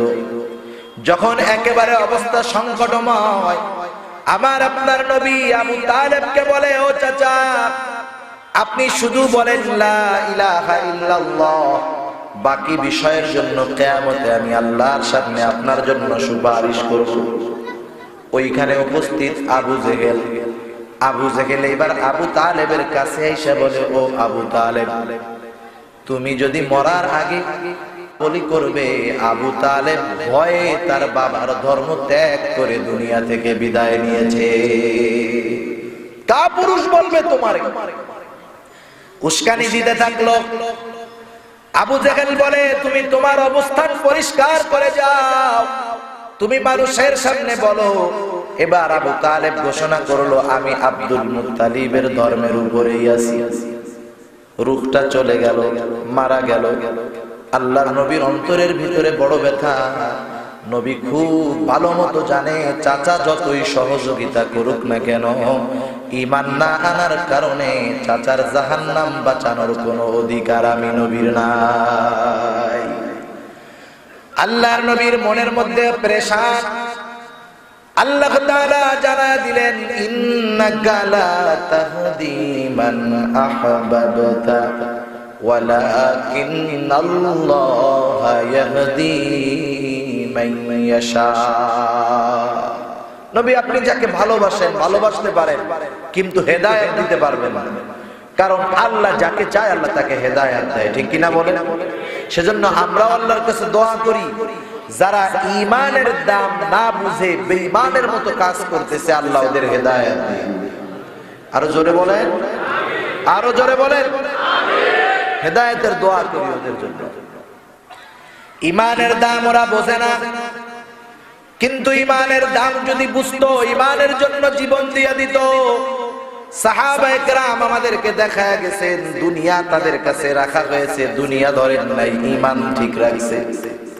দুনিয়া লাথি মেরে ফালায়া দিছে, ঈমানকে ধারণ করেছে, জীবন দিতে তৈয়ার হয়েছে, তবু তারা ঈমান দিয়ে দেয় না। এমন অবস্থার তৈরি হয়েছে যে ওই অবস্থায় তার ঈমানকে মৌখিকভাবে গোপন করার মতো সুযোগ ছিল, এতটুকু সুযোগও তারা গ্রহণ করে নাই। রাসূলুল্লাহ সাল্লাল্লাহু আলাইহি ওয়াসাল্লামের সাহাবী খলিফাতুল মুসলিমিন হযরত ওমর রাদিয়াল্লাহু তাআলা আনহুর সময়, তৎকালীন সময়ের অন্যতম পরাশক্তি রোম। এই রোমের সাথে সর্বপ্রথম মুসলমানদের সম্মুখ যুদ্ধ হয়। এর আগে রোমের সাথে যুদ্ধের কথা ছিল তাবুক যুদ্ধ, কিন্তু আল্লাহ তাআলা আমার আপনার নবী সহ সেনাবাহিনী দূরে থাকতেই রোমকদের মধ্যে আল্লাহ তাআলা আমার আপনার নবীর ভয় তৈরি করে দিয়েছিল। বিনা যুদ্ধে ওই যুদ্ধে মুসলমানেরা জয়ী হয়। সর্বপ্রথম মুখোমুখি যুদ্ধ হয় হযরত ওমর রাদিয়াল্লাহু তাআলা আনহুর সময়। রোমের সম্রাট গোয়েন্দা প্রধানকে ডেকে বলে, ও গোয়েন্দা, যেহেতু মুসলমানদের সাথে এর আগে আমরা সরাসরি কোনো যুদ্ধে অংশগ্রহণ করি নাই, সেই জন্য মুসলমান সেনাবাহিনীর ব্যাপারে আমাদের ধারণা কম। প্রতিপক্ষের সাথে যদি লড়াইয়ে জিততে হয়, প্রতিপক্ষের সৈন্যবাহিনীর সম্পর্কে ধারণা থাকার প্রয়োজন। তুমি এক কাজ করো, চতুর্দিক থেকে মুসলমানদের বিজয়ের খবর শুনি, কোন কারণে তারা বিজয় লাভ করে একটু খবর আইনা আমারে দাও। মুসলমানদের সমরাস্ত্র কেমন, সংখ্যায় কেমন, ট্রেনিং কেমন, সব খবর আমারে দিবা। গোয়েন্দা প্রধান সব রিপোর্ট নিয়ে বাদশার কাছে হাজির। বাদশাহ প্রশ্ন করতেছে, ও গোয়েন্দা, মুসলমানদের সৈন্য সংখ্যা কেমন, আমাদের চাইতে বেশি না কম? গোয়েন্দা প্রধান বলে, ও বাদশাহ, মুসলমানদের সৈন্য সংখ্যা আমাদের 3 ভাগের 1 ভাগও না। অস্ত্র কেমন, আধুনিক অস্ত্র নাকি? বলে না, আমাদের তো অস্ত্র ভান্ডারে আছে বর্তমান দুনিয়ার সবচাইতে আধুনিক অস্ত্র, কিন্তু মুসলমানদের অস্ত্র তো আধুনিক না। তাহলে সৈন্যগুলা কি বিশেষ প্রশিক্ষণ প্রাপ্ত নাকি? বলে তাও না। তাইলে সৈন্যগুলার কি বেতন ভাতা ফ্যাসিলিটি বেশি দেয় নাকি? বলে তাও না। বরং মুসলমানেরা এরা কেউ কৃষি কাজ করে, কেউ বা ব্যবসা করে, কেউ বা অন্যর জমিনের ভিতরে কাজ করে। যখন জিহাদের প্রয়োজনে তাদের ডাক দেওয়া হয়, যে যার কাজ ফেলে যুদ্ধের ময়দানে হাজির হয়ে যায়, নিজের খাইয়া নিজের বইরা যুদ্ধ করে। তাহলে তাদের এই বিজয়ের কারণ কি? গোয়েন্দা বলে, ও বাদশাহ নামদার, আমি আমার গবেষণার পরে বুঝতে পারলাম তাদের সাথে আমাদের তফাৎ হলো অন্য জায়গায়। আমাদের সৈন্যবাহিনী যুদ্ধের ময়দানে একটা উদ্দেশ্যে যায়, সেটার নাম হলো জয়। আমাদের সৈন্যবাহিনী যুদ্ধের ময়দানে শুধু জয় লাভ করার জন্য যায়। এই জন্য যখন পরাজয়ের ভাব দেখে ওরা তখন পালায়া আসে। কিন্তু মুসলমান জিহাদের ময়দানে, যুদ্ধের ময়দানে শুধু জয়ের জন্য যায় না, মুসলমান যুদ্ধের ময়দানে তাদের জীবন কোরবান করতে যায়। ওরা সেই মুহূর্তে পিছপা হবে কেন? এবার বাদশাহ বলে, বলো কি, মানুষ কি নিজে নিজে মরতে চায় নাকি? গোয়েন্দা বলে, ও বাদশাহ, ওরা যদি যুদ্ধের ময়দানে জীবন উৎসর্গ করতে পারে, শাহাদাত নসিব হয়ে যায়। আর যে শাহাদাতের অমীয় সুধা পান করতে পারে, তার ঠিকানা হয়ে যায় বিনা হিসাবে আল্লাহর জান্নাত। বাদশাহ বলে, কোন জিনিসে তাদেরকে এত পাওয়ার দেয়? বলে, তাদের যেই পাওয়ারের উৎস হলো ঈমান। কি জোরে বলেন? ঈমান হলো তাদের মূল পাওয়ার। বাদশাহ এবার সেনা প্রধানকে ডাক দিয়ে বলে, ও সেনা প্রধান, তোমার দায়িত্ব হলো যুদ্ধের ফলাফল যেটা হয় হোক, কিন্তু আমি কিছু জীবন্ত মুসলমান সৈন্যকে চাই, দেখতে চাই তাদের ঈমান কেমন। তুমি কিছু জীবিত মুসলমান সৈন্য আটক করে আমার কাছে পাঠাইবা। শুরু হয়ে গেল রোম আর মুসলমানদের ভিতরে যুদ্ধ। ঘটনাক্রমে মুসলমানদের একটা দল রোম সাম্রাজ্যের সৈন্যদের হাতে আটক পড়ে গেল, ধরা পড়ে গেল। বাদশার আদেশে সেনাপতি ওই সৈন্যগুলাকে জীবিত পাঠায়া দিল রাজধানীতে। বাদশার কাছে খবর আসলো, বাদশাহ, মুসলমানদের একটা দল আটক করা হয়েছে, জেলখানায় আছে, আপনি আদেশ দিলেই আপনার সামনে হাজির করা হবে। বাদশাহ বলল, আগামী দিন সকাল বেলায় দরবারে হাজির করবা। বাদশাহ সিংহাসনে বসে আছে, আদেশ করলেন। সাথে সাথে মুসলিম সৈন্যবাহিনীকে হাজির করা হলো। 40 জনের একটা দল আটকা পড়ে গেছে মুসলমানদের হাতে। সবাই চিন্তা করতেছিল, না জানি এই সেনাবাহিনীর ভাবসাব কেমন। কিন্তু এই 40 জন যখন দরবারে আসলো, যুদ্ধের ময়দান থেকে আসছে বোঝা যায় না, কারণ গায়ে নাই লৌহ বর্ম, চুলগুলা উস্কো খুস্কো, দাড়ি চুল ধুলায় মলিন, পায়ে জুতা নাই, খালি পা ছেঁড়া জামা। এরাই নাকি এমন এক বাহিনী যাদের সামনে গোটা দুনিয়ার বড় বড় শত্রুরা থর থর করে কাঁপে। আরে এদের চেহারা দেখে তো এগুলো বোঝা যায় না। বাদশাহ এবার বলতেছে, এই তোমাদের লিডারকে, আমিরকে যুবক একজন দাঁড়ায় গেছে, দাঁড়ায় বলে আমি হলাম এই দলের আমির। নাম কি তোমার? বলে আমার নাম হলো আব্দুল্লাহ ইবনে হুযায়ফা। নিয়ম হলো নেতাকে যদি কাত করে দেওয়া যায়, নেতাকে যদি হাত করা যায়, কর্মী অটোমেটিক হাতে চলে আসে। বাদশাহ এবার আব্দুল্লাহ ইবনে হুযায়ফাকে বলে আব্দুল্লাহ তুমি আমার পাশে এসে বসো, পাশে এসে বসো। রোম সাম্রাজ্যের অধিপতি, তৎকালীন সময়ের অন্যতম সুপার পাওয়ার এই রোম সম্রাটের পাশের চেয়ারে বসতে পারা এটা তো সাধারণ ভাগ্যের ব্যাপার। অনেক বড় বড় বাদশাহ তার পাশে বসার সুযোগ পায় না। আর ছেঁড়া জামাওয়ালা উস্কু খুস্কুওয়ালা একটা লোক তারে বাদশাহ ডাইকা নিয়ে হাসি মুখে তার নিজের পাশে বসাইলো। কারণটা কোন বিশেষ ব্যক্তি সে? সবার নজরে এইবার বাদশাহর চেয়ারের দিকে। কি ব্যাপার? বাদশাহ এবার আব্দুল্লাহ ইবনে হুযায়ফাকে বলে আব্দুল্লাহ এই চেয়ারে কিন্তু যে কেউ বসতে পারে না, অনেকে আশা করে কিন্তু সুযোগ পায় না। আমার পাশের চেয়ারে আমি বসতে দেই তাকে যাকে আমি বাদশাহ ভালোবাসতে চাই। আমি তো তোমাকে ভালোবাসতে চাই, কিন্তু একটা সমস্যা হয়ে গেছে। ও আব্দুল্লাহ আমি হলাম খ্রিস্টান, খ্রিস্ট ধর্ম ভালোবাসি। যে খ্রিস্টান তাকে আমি ভালোবাসি আব্দুল্লাহ।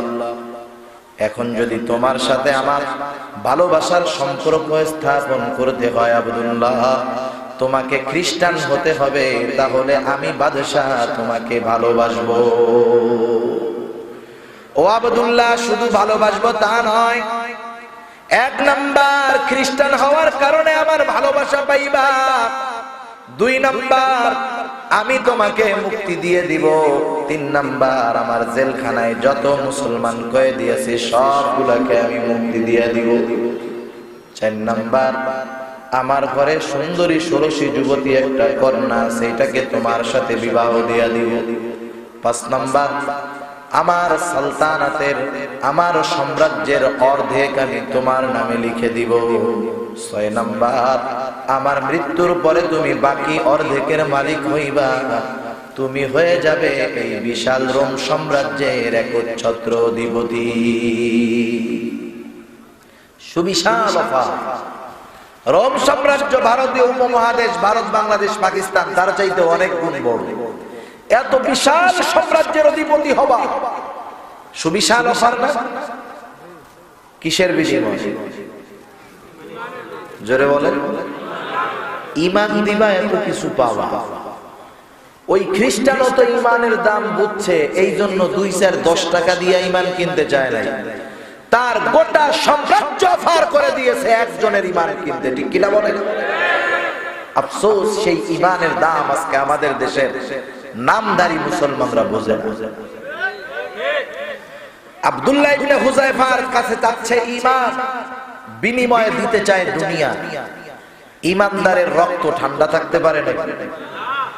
আব্দুল্লাহ ইবনে হুযায়ফার রক্ত টকবক করতেছে, রাগে ঘামতেছে আব্দুল্লাহ, চোখগুলা রক্তবর্ণ হয়ে গেছে। বাদশার কথা শেষ হওয়ার সাথে সাথে চেয়ারে বসে থাকা আব্দুল্লাহ দাঁড়ায় গেছে। মানুষ রাগ হইলে দাঁড়াইলে বোঝা যায়, এমনি যদি বসা থেকে দাঁড়ায় বোঝা যায় কি যায় না? আক্রমণাত্মক ভঙ্গিতে বসা থেকে দাঁড়ায় গেছে আব্দুল্লাহ। বাদশার দিকে রাগান্বিত স্বরে উচ্চ আওয়াজে বলে, রোমের কুকুর, তুই কি দুনিয়ার বিনিময়ে আমার ঈমান কিনতে চাস? এ তো তোর সামান্য রোম সাম্রাজ্য। তুই শুনে রাখ, গোটা দুনিয়ার মালিকানাও যদি তুই আমাকে দিয়ে দেস, ওই দুনিয়ার বিনিময়ে আমি আব্দুল্লাহ আমার ঈমানকে তোর কাছে বিক্রয় করে দিব না। এত বড় অধিপতি বাদশা, যার আঙ্গুলের ইশারায় মুহূর্তের ভিতরে হাজার হাজার মানুষের জীবন চলে যায়। ভর মজলিসের মধ্যে এমন কথা বাদশার প্রেস্টিজে লাগছে, রাগে ঘরের মধ্যে চলে গেছে। জেলখানার প্রহরীরে ডাক দিয়ে বলে, ওকে জেলখানায় আটকা, খাবারও দিবি না, পানিও দিবি না। ডাক্তারকে ডেকে বলে, ও ডাক্তার, খোঁজ খবর রাখবি, যখন দেখবি খানা পানি না খাইতে খাইতে মরার মতো অবস্থা, খানা পানি না দিলে মরবে, আমার কাছে জানাবি। জেলখানার ভিতরে আবদুল্লাহ 1 সপ্তাহ হয়ে যায়, খানাও নাই পানিও নাই। ক্ষুধার যন্ত্রণায় এতটা দুর্বল হয়ে গেছে আবদুল্লাহ, দেয়ালের দিকে চেহারা দিয়ে ফিরে আসে, পেছন থেকে বোঝা যায় না জীবিত আছে না মারা গেছে। ডাক্তার দরজা খুলে ভিতরে গিয়া দেখে আব্দুল্লাহর অবস্থা বড় করুণ, খানা পানি না দিলে যে কোনো মুহূর্তে অ্যাক্সিডেন্ট ঘটে যেতে পারে। ডাক্তার চলে গেছে বাদশাহর কাছে, গিয়া বলে বাদশাহ আব্দুল্লাহর অবস্থা কিন্তু খারাপ, এখন যদি খানা পানি না দেওয়া হয় যে কোনো মুহূর্তে আব্দুল্লাহ দুনিয়া থেকে চলে যাইতে পারে। বাদশাহ এবার বলে যাও খানা পানির ব্যবস্থা করো, কিন্তু আব্দুল্লাহকে খাবার দিবা শুয়ারের গোশত, পানি দিবা মদ মেশানো পানি, হারাম খাবার দিবা, হারাম খাবার। হারাম খাবারের প্রভাব কি? হারাম খাবারে ঈমানের নূর চলে যায়, আমলের স্পৃহা চলে যায়। হারাম খাইতে খাইতে হারামির মতো কাজ এক সময় করা যায়, ঠিক কিনা বলেন? যেগুলা দেখবেন ইসলামের বিরুদ্ধে, আল্লাহর রাসূলের বিরুদ্ধে, উলামায়ে কেরামের বিরুদ্ধে, সবগুলা হারামখোর। কোন হালালখোর যে আল্লাহ প্রদত্ত হালাল রিজিক খায়, তার জবান দিয়ে কোন সময় ইসলামের বিরুদ্ধে, উলামায়ে কেরামের বিরুদ্ধে কটূক্তিমূলক কথা বের হতে পারে। হারাম খায় এই জন্য বের হয়। এলাকার মধ্যে সব জায়গায় কম বেশি প্রফেশনাল হারামখোর, ঘুষখোর, সুদখোর আছে না নাই? আমাদের এলাকার বাজারগুলোর মধ্যে সবচাইতে বড় মাছটা কেনে সুদখোর। ও যতই ভালো মাছ আর গোশ খাইয়া শরীর নাদুস নুদুস বানাক না কেন, ওর চেহারার মধ্যে একটু ভালো মতো নজর দিয়া তাকাইলে মানুষের চেহারা না, কুত্তার চেহারা মনে হয়। আর ইমানদার পেট ভরে খাইতে পায় না, মরিচ দিয়া আর পেঁয়াজ ডলা দিয়া খায় পান্তা ভাত। নামাজি হালাল খায়, হারাম খায় না। চেহারার মধ্যে গোশত নাই, কঙ্কাল সার দেহ, চেহারার দিকে একটু নজর দিয়ে তাকায় দেখবেন কেমন জানি নূর চমকাইতেছে। এটা হালালের পাওয়ার, কারণ হালাল হলো ঈমানের নূরকে উজ্জীবিত করে, আর হারাম হলো ঈমানের নূরকে দূর করে দেয়। ও খুব ভালো মতো জানে হারাম খাওয়াইলে ঈমান দুর্বল হয়। আব্দুল্লাহ ইবনে হুযায়ফার কাছে ডাক্তার খাবার নিয়ে গেছে, বলে আব্দুল্লাহ তোমার অবস্থা বড় করুন, খানা পানি না খাইলে তুমি মারা যাইতে পারো। বাদশা তোমার জন্য খানা পানি পাঠাইছে, খাও। কিন্তু আব্দুল্লাহ খাবার হলো শুয়ারের গোশত, পানি হলো মদ মেশানো পানি। আব্দুল্লাহ ইবনে হুযায়ফা খায় না 1 সপ্তাহ। এমন অবস্থা হয়ে গেছে, মুখ দিয়া কথার আওয়াজ বের হয় না, ঠোঁট নড়ে। যখন কানের মধ্যে আওয়াজ গেছে, খাবার হিসাবে আব্দুল্লাহর জন্য আসছে শুয়ারের গোশত। এইবার যদিও পেটের মধ্যে খানা নাই, কিন্তু ঈমানি শক্তিতে বলিয়ান হয়ে গেছে আব্দুল্লাহ। কারণ ঈমানের শক্তি হলো এমন শক্তি, যেই শক্তির জন্য পেটে খাবার থাকা লাগে না। কিছুদিন আগে যখন ফ্রান্স রাষ্ট্রীয় পৃষ্ঠপোষকতায় আমার আপনার নবীর ব্যঙ্গচিত্র একে অপমানের অপচেষ্টা করেছে, ওই সময় যে আন্দোলনগুলা হলো দল মত নির্বিশেষে, আমরা দেখেছি অনেক বেনামাজি যুবক মিছিলের আগে। ওরে জিজ্ঞাসা যদি করা হইতো, বেটা তুই তো জুম্মার নামাজও ঠিক মতো পড়িস না, কিন্তু তুই নবীর মুহাব্বতে মিছিলে হাজির হইলি কারণ? হয়তো যুবকরা জবাব দিবে, হুজুর হয়তো শয়তানের ধোঁকায় পড়ে নামাজ পড়ি না, রোজা রাখি না, গুনার কাজ করি, কিন্তু যত যাই হোক ঈমান তো একটু হলেও আছে। আমি জীবিত থাকতে নবীর বিরুদ্ধে এমন কাজ করবে সহ্য হয় না। প্রয়োজনে নবীর জন্য জীবন দিব, তবু পিছপা হব না।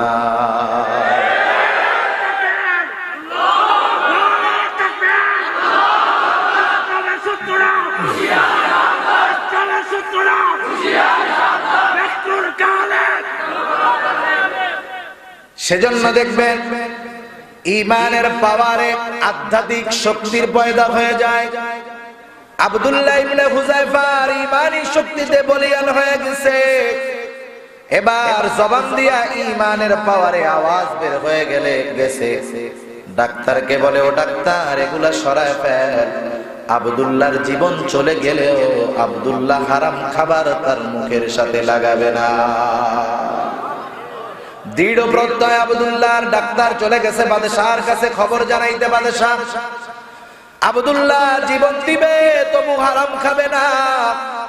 বাদশাহ আরো রাগ হয়ে গেলেন যে সমস্ত পলিসি বাতিল হয়ে গেল, কি করা যায়। এবার জল্লাদরে ডাক দিয়া বলে, ও জল্লাদ, আগামী দিন সকাল বেলায় বড় পাতিলার মধ্যে তুমি তেল গরম করবা, আমি ওইখানে উপস্থিত থাকবো।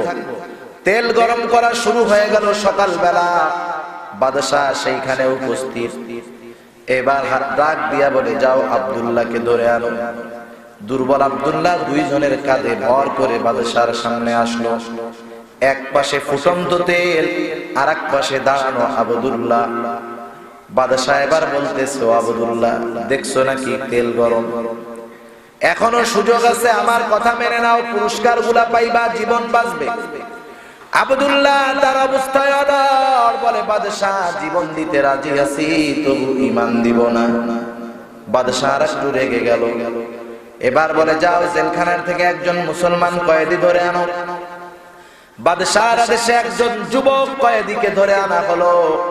বাদশাহর আদেশে ওই যুবকটারে ফুটন্ত তেলের মধ্যে ফালায় দেওয়া হলো। মুহূর্তের ভিতরে হাড্ডি থেকে মাংসগুলো আলাদা হয়ে গেল। শাহাদাতের অমীয় সুধা পান করলো যুবক। এইবার বাদশাহ আবারও বলতেছে, আব্দুল্লাহ এখনো সুযোগ আছে, কথা মেনে নাও, নাইলে ওই যুবকের যা হলো তোমার ব্যাপারেও সেটার সিদ্ধান্ত নেওয়া হবে। আব্দুল্লাহ তার অবস্থায় অনড়, বলে বাদশাহ জীবন দিব তবু ঈমান দিব না। বাদশাহ এবার ওই দুইজনকে বলে, যাও কেউ তেলের মধ্যে ফালায় দে। দুইজন ধরে ধরে তেলের দিকে নিয়ে যায়। আব্দুল্লাহর চোখ দিয়ে পানি পড়া শুরু হয়ে গেছে।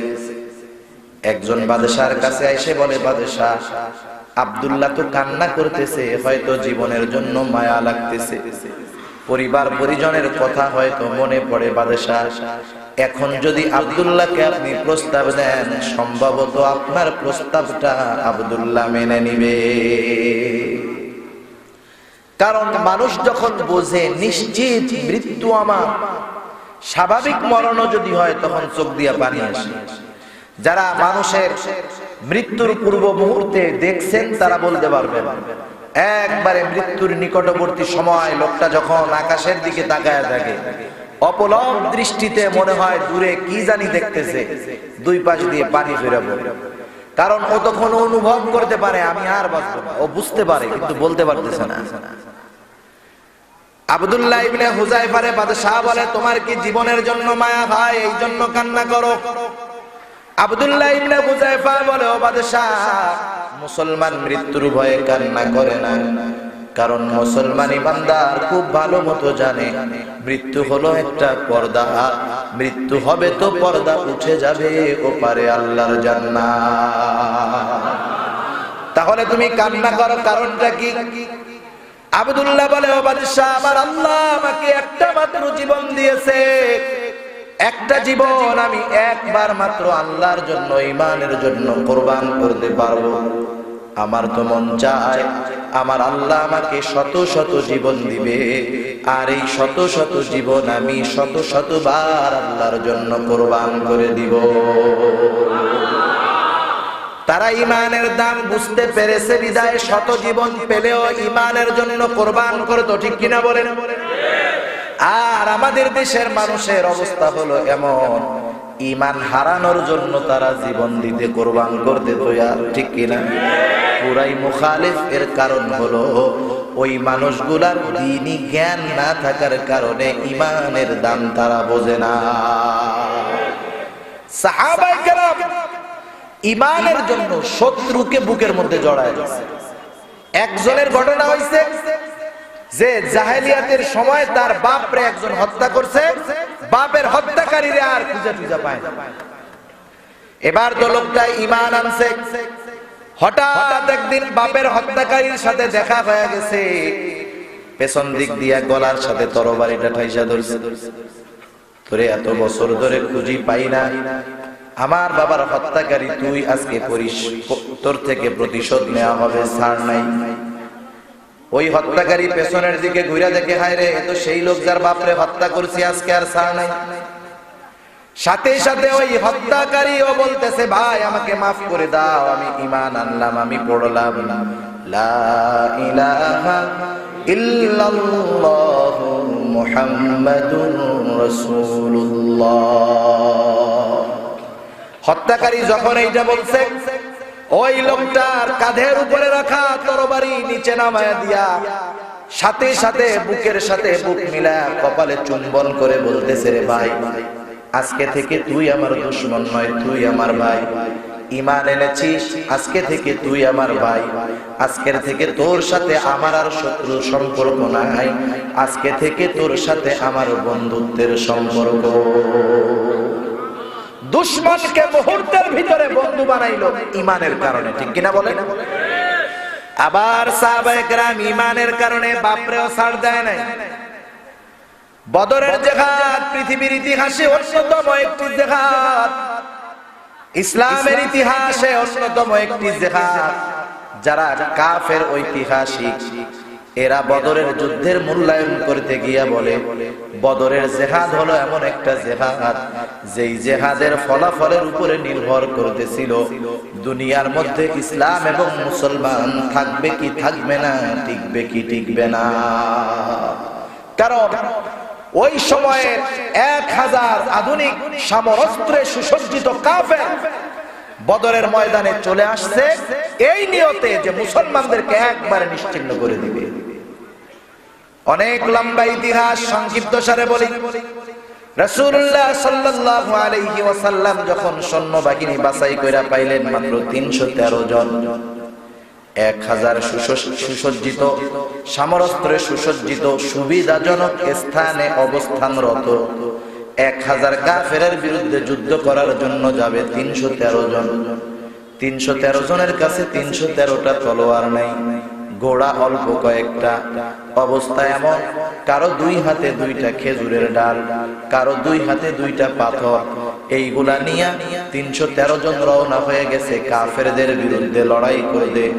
ওই 313 জনের কাছে হয়তো দুনিয়ার কোনো অস্ত্র ছিল না, কিন্তু তাদের ঈমান এমন পাওয়ারফুল ছিল, ওই সময় যদি তারা গোটা দুনিয়ার বিরুদ্ধে লড়াই করত, তাদের ঈমানের সামনে গোটা দুনিয়া পরাজিত হতে বাধ্য হয়ে যেত।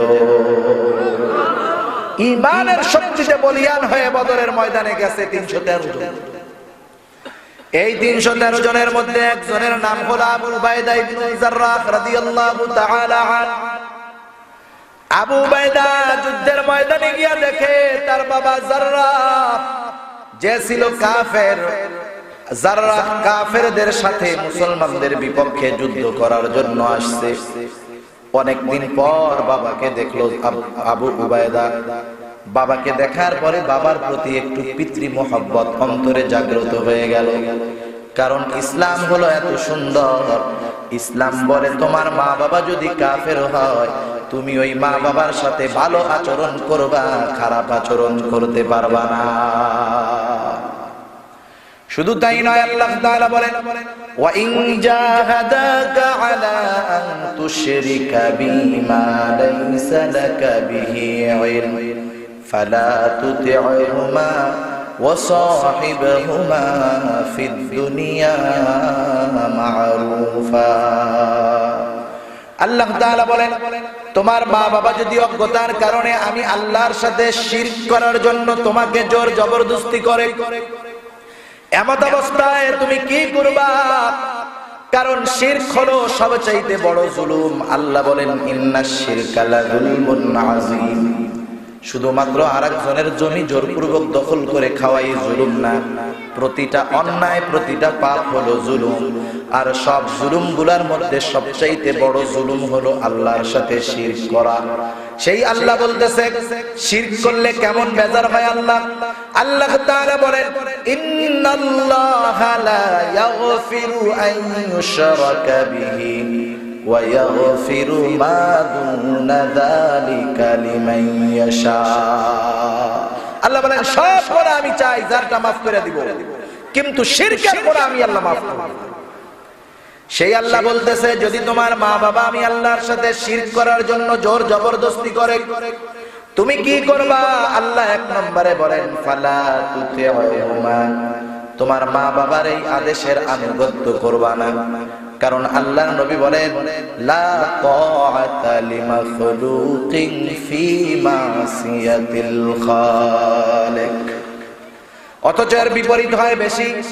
আল্লাহর নবী বললেন খালেকের নাফরমানি করে মাখলুকের আনুগত্য করা যাবে না। আর বর্তমান দুনিয়ায় মাখলুকের আনুগত্য করতে গিয়ে খালেকের নাফরমানি করে এমন লোকের দুনিয়ায় অভাব নাই।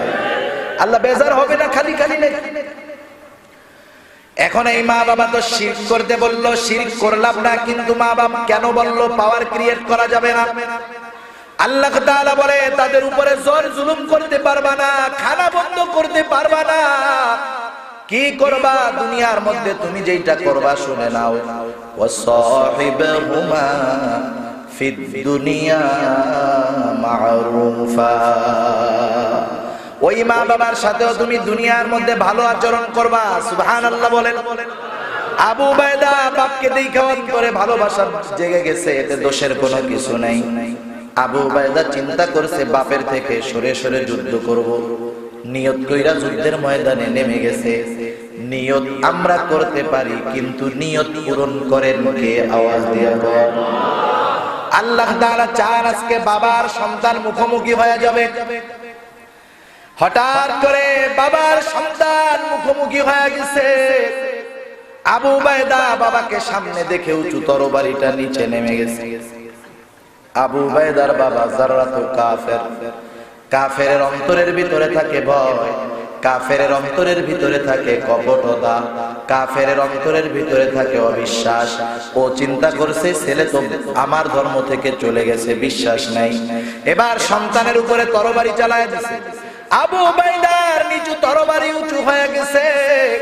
বাপ বেটার লড়াই, নিজের হাতে নিজের বাবাকে দুনিয়া থেকে চিরতরে বিদায় করে দিয়েছে।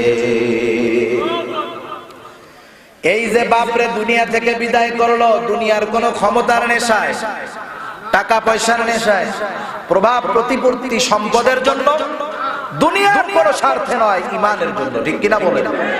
কঠিন কাজ। বর্তমান দুনিয়ায় বাবার টাকা না পাইলে বাবারে হত্যা করে, এমন ঘটনা আছে না নাই? একটা দুইটা না, নেশার টাকার জন্য বাংলাদেশে মনে হয় শত শত মা বাবা খুন হয়েছে, স্ত্রী খুন হয়েছে, সংসার ধ্বংস হয়েছে। সামান্য ছোটখাটো বিষয় নিয়ে বন্ধু বন্ধুকে হত্যা করছে, আছে না নাই? তাহলে এই দুনিয়ার মধ্যে দুনিয়ার স্বার্থে হত্যাকাণ্ড হয়, বাবার সাথে সন্তানের সম্পর্ক নষ্ট হয়, ভাইয়ের সাথে ভাইয়ের সম্পর্ক নষ্ট হয়, ঈমানের কারণে না। ঠিক কিনা বলেন? আর তারা ঈমানের কারণে বাবার গলায় ছুরি চালায় দিছে।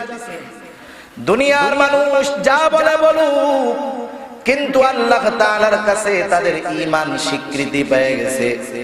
এই ঘটনার আলোকে আল্লাহ রাব্বুল আলামিন কুরআনুল কারীমের মধ্যে আয়াত নাযিল করে জানায় দেন, লা তাজিদু কওমান ইউমিনুনা বিল্লাহি ওয়াল ইয়াউমিল আখির ইউআদ্দুনা মান হাদ্দাল্লাহা ওয়া রাসূলাহু ওয়ালাউ কানু آباءهم أو أبناءهم أو إخوانهم أو عشيرتهم أولئك كتب في قلوبهم الإيمان। আল্লাহ রাব্বুল আলামিন বলেন, যারা আখিরাতের উপরে এবং আল্লাহর উপরে বিশ্বাস স্থাপন করেছে, যারা স্থাপন করেছে তাদের ব্যাপারে আল্লাহ তাআলা বলেন, ইউআদ্দুনা মান হাদ্দাল্লাহা ওয়া রাসূলাহু, তারা আল্লাহ এবং তার রাসূলের সাথে যারা বিদ্বেষ পোষণ করে তথা ইসলামের দুশমন, আল্লাহর দুশমন, নবীর দুশমন, তারা কখনো আল্লাহ এবং তার নবীর দুশমনদেরকে ছেড়ে যায় না। ওই আল্লাহ এবং তার রাসূলের বিদ্বেষকারী সে যদি ওই মুমিনদের বাবাও হয়, ভাইও হয়, সন্তানও হয়, বংশের যে কেউ হোক না কেন, ওই লোকগুলা আল্লাহ এবং তার রাসূলের সাথে নাফরমানি করার কারণে তাদের বাবা, সন্তান, ভাই, আত্মীয় স্বজনকে কখনো তারা ছেড়ে যায় না। চূড়ান্ত পর্যায়ের কঠোরতা তাদের ব্যাপারে অবলম্বন করে। বাপ হলেও ছেড়ে দেয় না, ছেলে হলেও ছেড়ে দেয় না। এর কারণ কি? কারণ হিসাবে আল্লাহ বলেন, উলাইকা কাতাবা ফি কুলুবিহিমুল ঈমান। কারণ তাদের অন্তরের মধ্যে ঈমানকে এমন সুসংগঠিত করে দেওয়া হয়েছে, ঈমানের জন্য গোটা দুনিয়ার সম্পর্ক ত্যাগ করতে পারে, তবু তারা ঈমানকে ছাড়তে পারে না। কারণ এই ঈমানের মাধ্যমে তার চূড়ান্ত সফলতা অথবা বিফলতা অপেক্ষা করতেছে, ঠিক কিনা বলেন? সেজন্য আমরা আহ্বান করব, যারা শয়তানের ধোঁকায় পড়ে দুনিয়ার সামান্য স্বার্থে, দুনিয়ার কিছু মানুষকে একটু খুশি করার জন্য এই ঈমান বিনষ্ট করতেছেন, আন্তরিকতার সাথে বলি যে আপনি ফিরে আসুন, জান্নাতের পথের পথিক হন। কারণ জান্নাতে যদি যেতে চান, আল্লাহর কসম, আল্লাহর কসম, আল্লাহর কসম, ঈমানবিহীন যেতে পারবেন না, ঠিক কিনা বলে?